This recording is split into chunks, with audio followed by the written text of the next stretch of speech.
Greetings, everyone. I'm Dr. Catherine Y. Brown. Today is December 5th, 2022, and I am still on this road, this journey to 100 voices of pulmonary hypertension. Guess what? I am at interview number 41, and today I'm excited to introduce you to Tiffani Brown. Welcome, Tiffani. Hi, thank you. Now, for our viewers, we do have the same last name. We're not cousins or related. We have the same last name. So, Tiffani, can you share? First of all, I do want to say just thank you for being willing to share your story with all of our viewers, and the transcript of it. I think it's going to be really powerful, and I don't take it lightly that you're taking time out of your day to be here with me. So, thank you again. Yeah, thank you for the opportunity. Now, for our viewers, can you share where you are located and a little bit about yourself so they can learn who is Tiffani? I am 32 years old. I live in Columbus, Ohio. I have a fur baby. His name is Jackson. I am going to school right now. I just started school a couple months ago for medical billing and coding.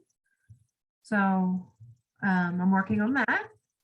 And yeah, that's awesome. Yeah. I love it.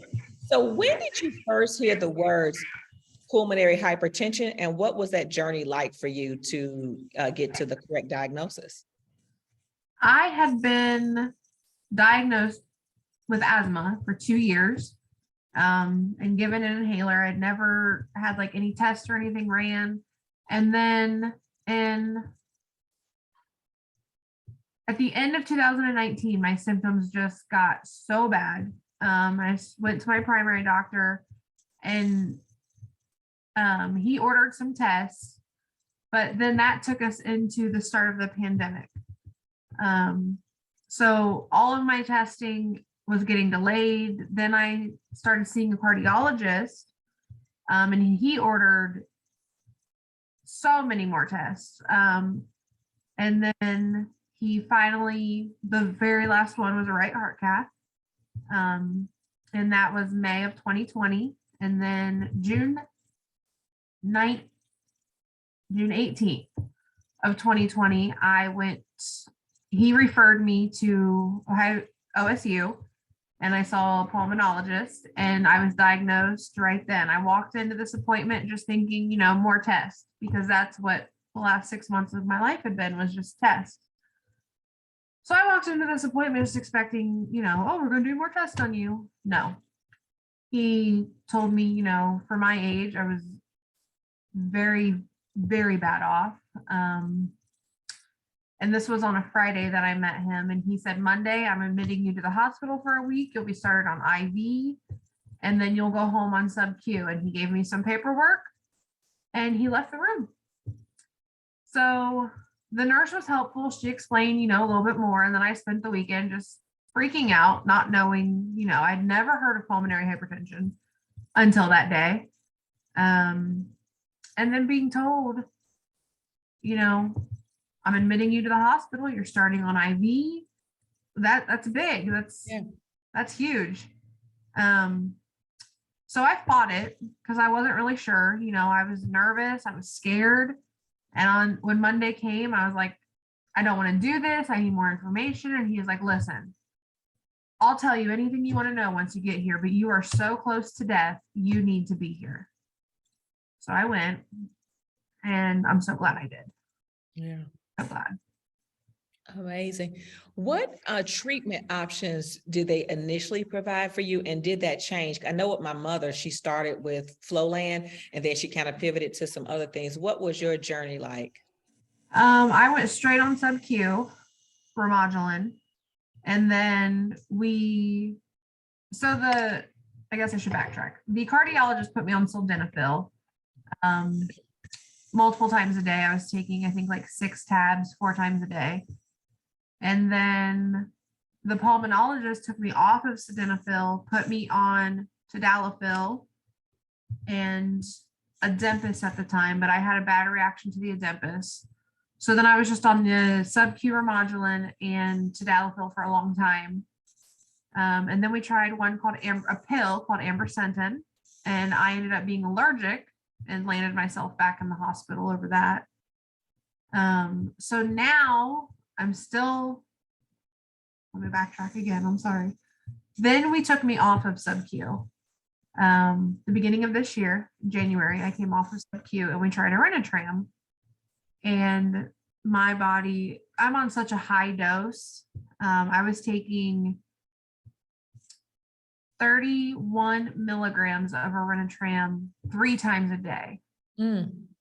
So that's a lot. That's a very high dose. I'm on a very high dose of sub-Q. So my body just couldn't tolerate it. And I went back on sub-Q. And in that time of being on Orenitram, my health went backwards so much. So I didn't completely start over, but I almost started over from the beginning. And here I am, still on the sub-Q, and now I'm on tadalafil and Opsament. Okay. So I have an echo coming up in February just to see how things are going. Well, I'm glad that you're getting to the regimen that works.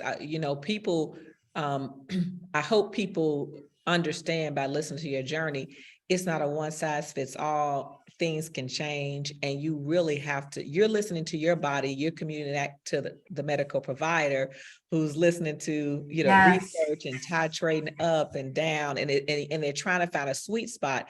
And the difference with pH, I don't know if you can speak to this, is that people look externally and they say, well, Tiffani looks like Tiffani, not understanding that there's a lot physiologically that's happening that people don't see.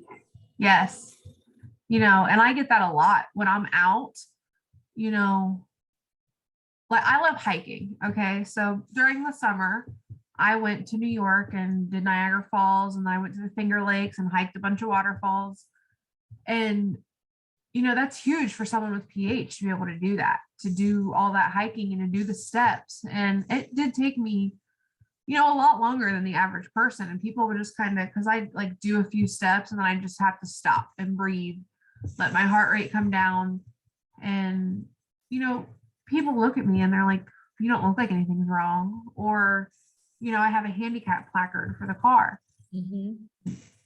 I'll get out, and I try not to use it unless I'm having a really bad day. But there was one time I was just having a really bad day and I had to run to the store. I parked in the handicap. This guy was like, there's nothing wrong with you. You're just fat. And I was like, actually, I have a very serious heart and lung disease. And I can't breathe, but thank you for that. So, people just don't understand. That's right.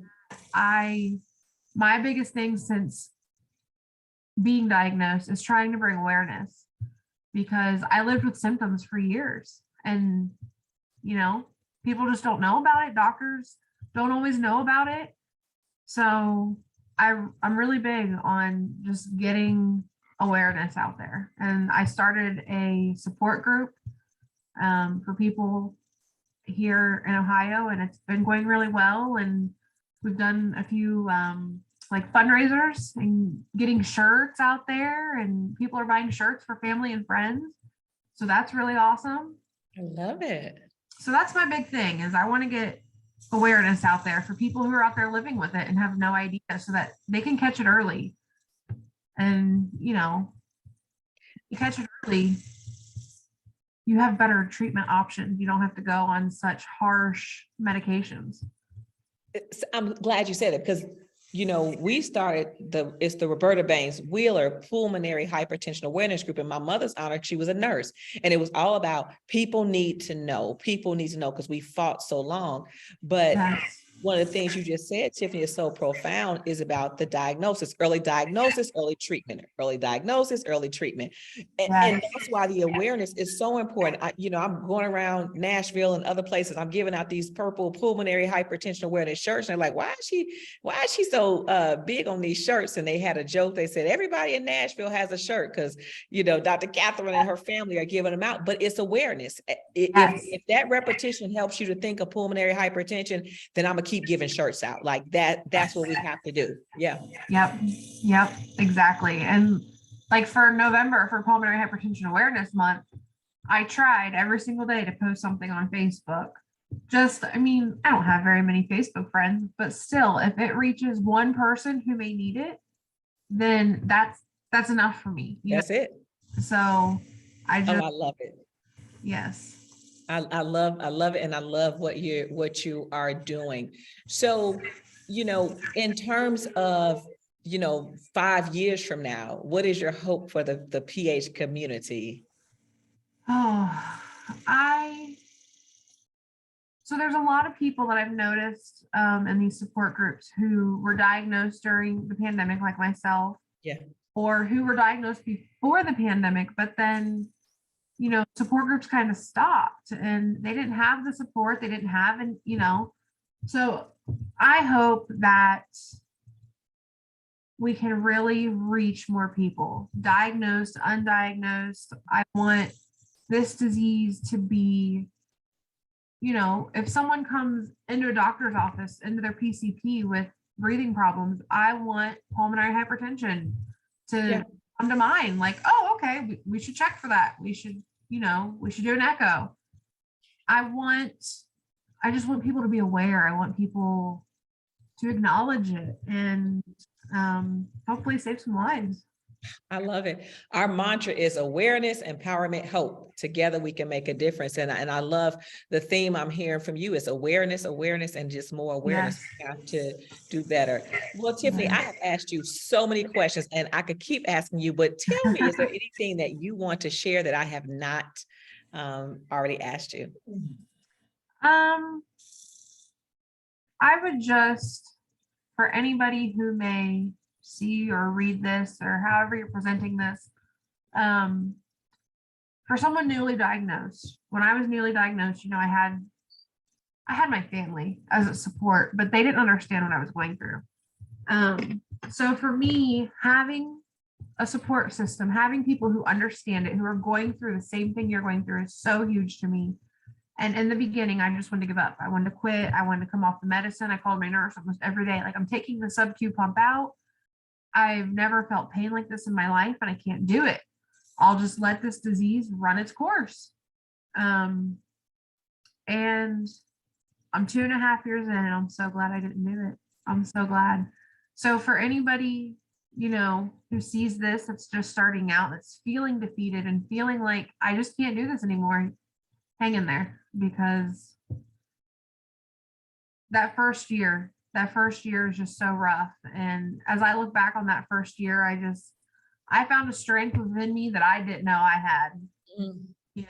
My pain tolerance was nothing. And now it's through the roof. And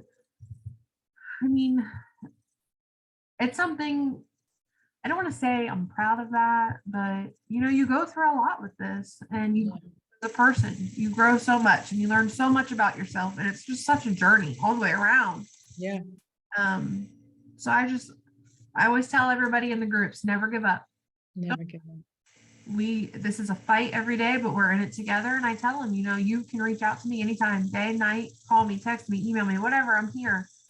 Talk it out, because that's the biggest thing. I always just wished I had someone I could talk it out with that understood what I was going through. I'm trying to be that person for newcomers. Tiffani, how can people get in touch with you? I give everyone my email.